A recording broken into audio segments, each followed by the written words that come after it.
Opposition de bas de tableau entre Lorient 20e et Montpellier 17e. 4 points séparent ces formations en difficulté. Les Merlus, défaits à 8 reprises en 10 matchs, ont vu leur coach Sylvain Ripoll être limogé après la dernière défaite à Dijon.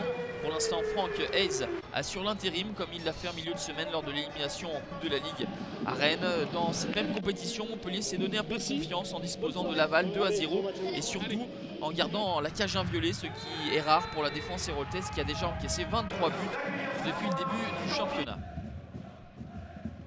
Le début de rencontre va être à l'avantage des Lorientais puisqu'ils vont ouvrir le score au quart d'heure de jeu par l'intermédiaire de Zargo Touré. Le défenseur central était monté pour être à la réception de ce corner de Sylvain Marvaux.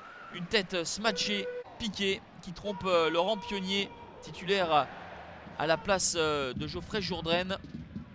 Les Lorientais déroulent et mettent au supplice les joueurs montpelliérains. Un beau mouvement initié par Fofana, conclu par Sylvain Marvaux. C'est son premier but sous les couleurs lorientaises, lui qui avait déjà marqué avec Rennes, Guingamp.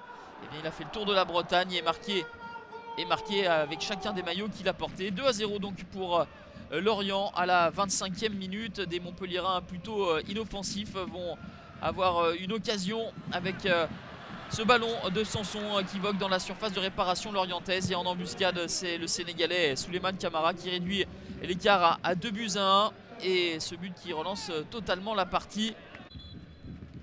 2-1 pour les Merlus qui mènent à la pause pour la première fois de la saison. Mais ce but de Camara a redonné du suspense à cette rencontre qui avait rapidement tourné à l'avantage des Lorientais face à des Montpelliérains diminués par les absences de Deplagne, Mounier, Lannes, Boudbouz et Skiri, tous malades d'une gastro-entérite la veille du match. Franck Hayes espère apporter une victoire ô combien importante pour les Lorientais. Mais les affaires ne vont pas être au mieux pour les Merlus puisque Morgan Sanson va égaliser, idéalement lancé par Stéphane Sessegnon.